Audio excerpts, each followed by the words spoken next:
It's time for the 49ers Rush Podcast.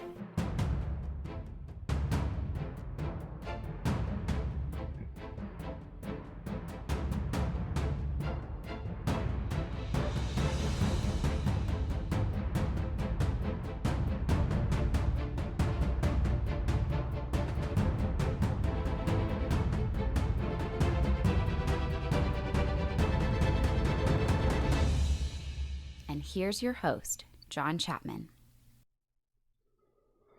Welcome to another episode of the 49ers Rush Podcast. I'm your host, as always, John Chapman, and I'm excited because we have been working on this for a while behind the scenes, and this is a great idea brought to us by a listener, actually. And what we're going to start doing is every now and then after we put out a whole bunch of content, we're going to jump in and do a Best of Rush podcast. And what this is going to be is my top 10 favorite moments from the last several podcasts that we've had, and we're going to count them down. You're going to hear my wife introduce each clip, which is awesome. She supports the podcast, and she is a very vital member to this team, of which this podcast would have never gotten started without her. So thank you to my lovely wife, Jennifer. But here we go. Enjoy the episode today as we jump back through a lot of the best moments that have happened with the 49ers Rush podcast recently. Number 10. Nice catch again, going across the middle. One broken tackle, two broken tackles, three broken tackles. Golly. When a player's highlights match their game film, you're very, very excited. Ooh, his eyes got off the ball a little bit there. He let it get into his body a little bit. We bragged on his hands earlier, but you like how he extended. Michael Irvin would say this is a good catch. Body catcher. He teaches body catching. Personally, I don't. You don't like how his eyes are off of where he's going, but he secures the catch. And you're going to shove this guy. He uses his hands so well, but that contact balance, these are SEC defenders just bouncing off his waist like nothing. That's a linebacker. He just threw down, and of course he doesn't go down at the end. This is a really, really nice route here. I wish, I really wish we had a better angle here, but I think we'll see it from the other side. Look at the catch, securing it with both hands, knowing he's about to get destroyed. Oh, man. Holds on to the ball, though. But this play, and I think this is important, because this is where you can see some of the upside. Okay, he's a slot guy, so he doesn't usually go against press coverage. But watch the route before he cuts out a frame. I wish I had the coach's tape on this. I don't know where it is. The scout I get my stuff from, it doesn't have it. But you see the stem to get to where he wants to go. So he's going to press inside, and once the corner adjusts right there, then he gets it. Then he gets it right back outside. Awesome move.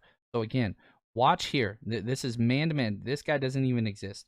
It's Juwan Jennings on this safety. Watch whenever he steps in. Watch Juwan Jennings make his breakout. Boom, there it is. Post him, just nice double move, makes the catch, gets his feet in bounds, takes a huge hit, gets up, celebrates with his teammates. Gosh, nice catch. I mean, how many times can we watch? Number 9. All right, there we go. BlueChew.com, making everybody's life better. Let's transition now, and let's talk about this guy. Holy cow. Who is he? Charlie Warner is interesting, and his backstory was a lot of fun to dive into. I'm not going to lie.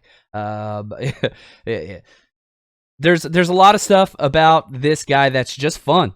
He's different. This is a type of guy, Charlie Warner, tight end / fullback from Georgia, 6'5", 244. Who is he? He's a run blocker. He might be the best run blocking tight end to come out of the draft in several years. This year, I don't think it's even a question. Now, he doesn't catch a lot of passes. That's not who this kid is. I think he had 34 catches in his career. And again, he started forever. And this is a guy that's played a lot. But he just run blocks. And he run blocks for the best. 3 SEC East champions He run blocked for Nick Chubb, Sony Michel, DeAndre Swift. You want to know why they were so good at what they did? And here's the thing, too. You look at Georgia and what they were able to put out. They put out 2 first-round tackles. They are a run-blocking machine. So why not? You're the best run-blocking team in the NFL. Why not go get the best run-blocking tight end? And Kyle Shanahan wanted another tight end so bad. He wanted to move tight end. Unfortunately, that didn't work out. And, he's able to wait all the way to the 6th round to get this guy that is going to play 20 snaps a game. He's going to play all your special teams first off. And he's the reason why people like Raheem Mostert, right? Tevin Coleman, throw in whoever you want. Deebo Samuel on the end around, Brandon Ayuk. Whenever you see those huge long touchdowns, and again, most of the plays, I've watched so much Georgia film this year preparing for the draft. And whenever you look at all these huge, exciting plays that DeAndre Swift put up, it's always off this guy's butt. It's right off of his butt. Number 8. Now we have 7 games against playoff opponents from the 2019 season. Seattle twice, so that counts as 2. So 6 different opponents, 7 total games. The Bills, the Packers, the Eagles, the Patriots, the Saints. So that's it. I mean, over half of our games are going to be against teams that didn't even make the playoffs last year. So, and probably my favorite thing about the entire 2020 49ers schedule, we play one team coming off of a bye week. If you look at the 2019 season, it seemed like every other week we were turning around playing an opponent that had more time to prepare and to rest before they played us. That is not the case. The NFL did the 49ers a huge schedule here, or a huge favor here, because one opponent, and that's week 8 versus the Patriots. They come off a bye and they play us, and that's it. Other than that, no team has an added advantage with time or rest over the 49ers. So the 49ers, if we flip that over, the 49ers will have 2 separate games where they have more time to prepare for the opponents. And that's against the Saints, which is huge, and that's against the Rams. So those are going to be some very important games, one of them being a division opponent, and the Rams, who, I think it's the 49ers and the Rams and everybody else in the NFC. So Number 7. Love to see that. Now, this is one of the better plays, and I think where he's going to be used in Kyle Shanahan's offense, and this is at tackle. Now, you're going to be doing the same thing from the right guard spot. This is just a traditional combo block here. So watch his right foot first off. This is going to be good. Okay, that's a perfect drop step. Almost got his buddy there, but that's perfect. This is the zone blocking 101. You take your drop step, your lateral drop step, and again, all cleats in the ground. You're not shifting to a position where your toes there or it's to the side. You got to get all your cleats in the ground, because as soon as that hits, that's now your power position play that you're going to channel everything through this outside to do this combo block on this player. So you're going to slow him down and allow the tight end to scoop and get his head across, which the tight end's doing a good job here. Meanwhile, you have to stay and hold that to pass it until you get to the next level. So here you can see the tight end has executed this correctly. Now it's time to go get the next guy. And he just walls him off perfectly. And again, one of my favorite things about this film, and we'll see this often, he has a very good awareness of the play design and the play call, because he always is turning his hips and his shoulders to wall the defender off from the play side gap. So a lot of times, and this is kind of a, more advanced level understanding, they'll get there and they'll just block this guy, but you could see, one, he's already got the block. But what he's going to be able to do by shielding his body with his long length, again, 33 3/4 inch arms, which is good. That's about average for a tackle, but it's pretty good for a guard. But he's going to shield this little guy from the play side gap, which is important. And again, you're blocking a little guy, so you want to get really, really big. He gets his hands on him very well. Exactly what you want to do. You don't want to grab out there, especially that's where the holding calls always come in from. So that's kind of those are the plays that John Lynch and Kyle Shanahan love seeing, and I guarantee you are like, hey, we could play this guy anywhere. Number 6. All right. So let's go to this. Otis, I like this. Okay. McKivitz looks better than Brunskill in school to me. I don't know. Seems tougher and meaner. So, couple things.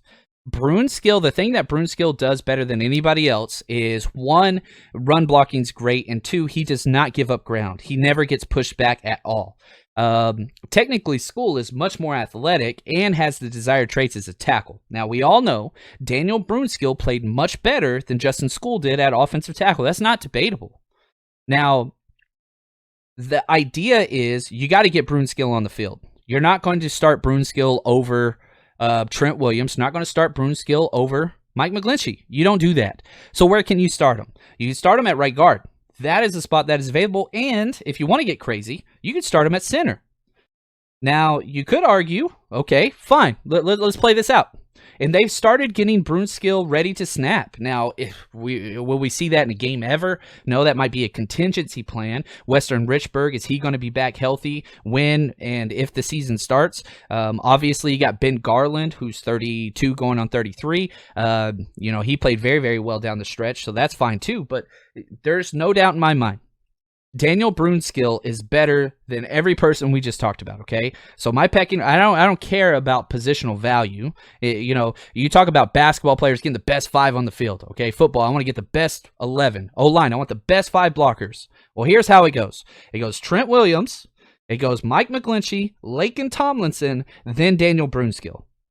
That's the order, okay? So, who's next? That's your top 4. We know those 4 are starting. So who's next? Is Colton McKivitz going to be better than Western Richburg? Is he going to be better than Ben Garland? If that's the case, why not move Brunskill to center? And why not plug in the rookie McKivitz at right guard? All right, guys. Support for the 49ers Rush podcast is brought to you by Manscaped. The best in men's below-the-belt grooming, Manscaped offers precision engineering tools for your family drills. Here's the deal, guys. Manscaped has been with us for a long time, and a big reason why I still have them helping out with the show is this. It's very simple.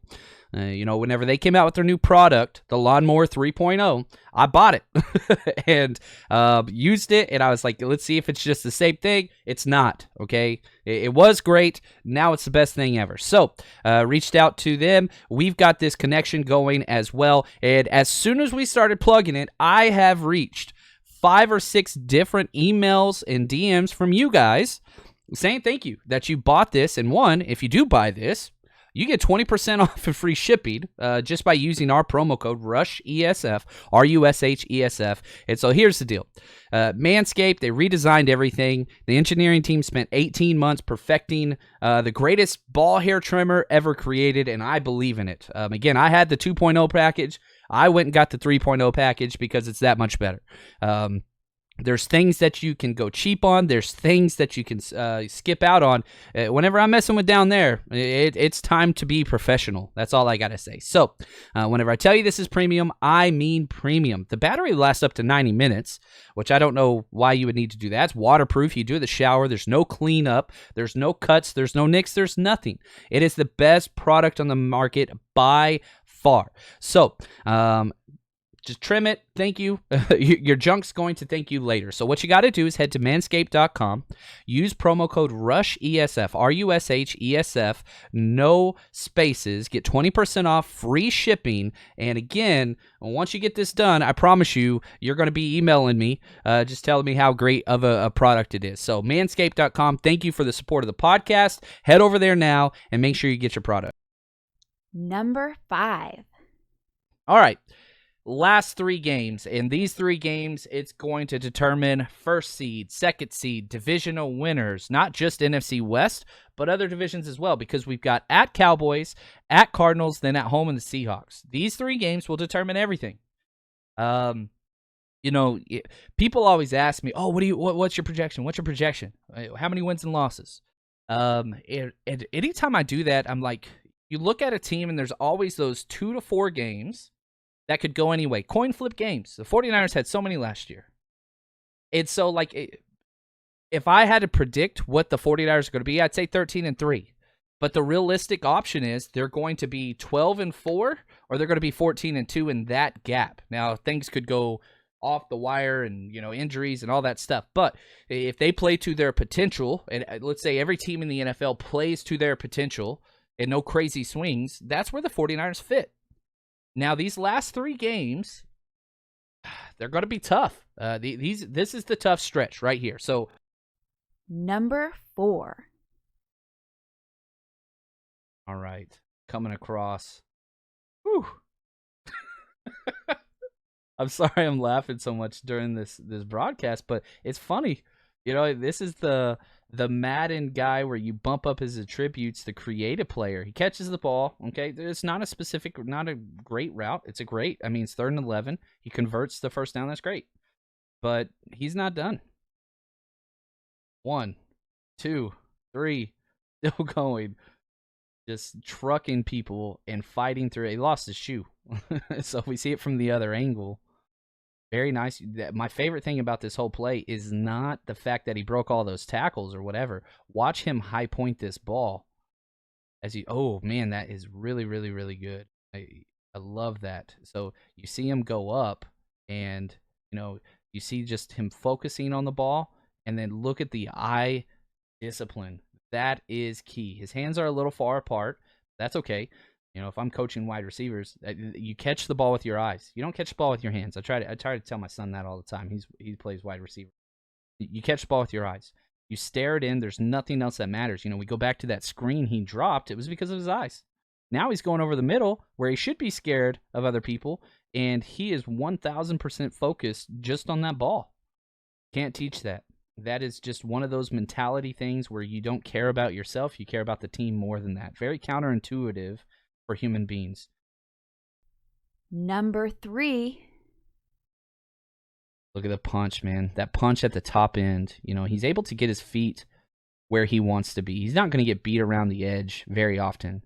There are a few plays where I saw him kind of whiff whenever his balance gets off, but he's a guy that you could put at guard, and he's not going to give up penetrations in the passing game.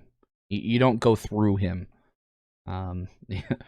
He's just tough. And if you see the bit where his dad is basically the mascot of West Virginia, skins raccoons and turns them into hats, always with the punch. And look at the finish. This is what I'm talking about. Play's gone. Sit down.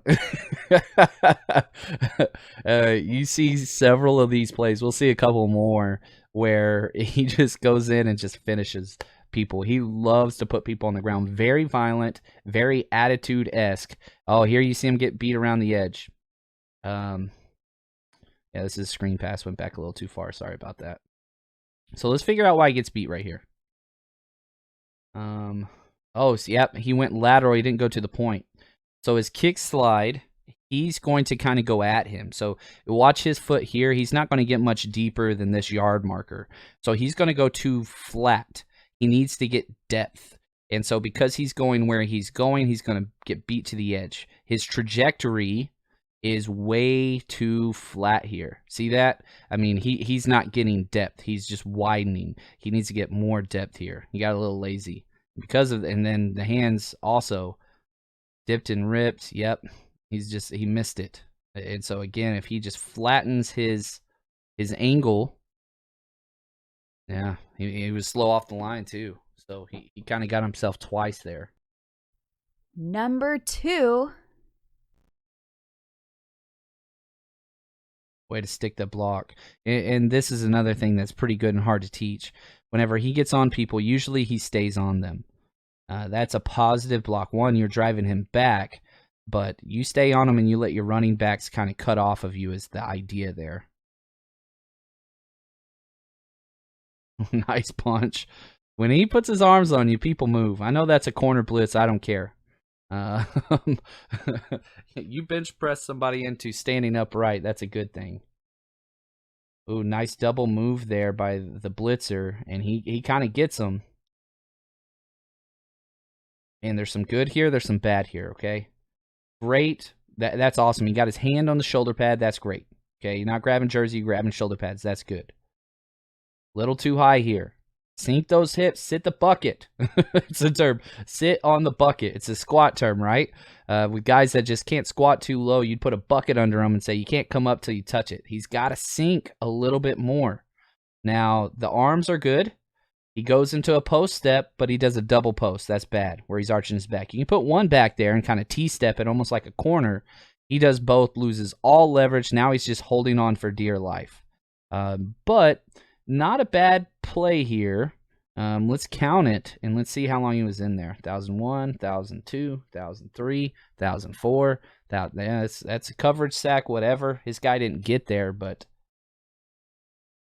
nice patient pass pro. Gets the help of the body slam. Very nice. Quick passing game. Number 1. All right. You want a tough run blocker? He's going to come down and crack down on this line. Oh, there it is. Let's watch that again. See him right here. Boom. I mean, you just got to seal him. You don't have to blow him up, but he's playing for souls. He's playing for it to count. He comes down and lays the wood there. Very, very nice.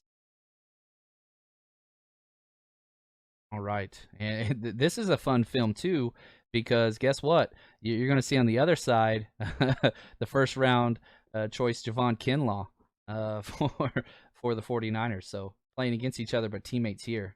And look at the purpose once he catches the ball, okay? Gets the ball.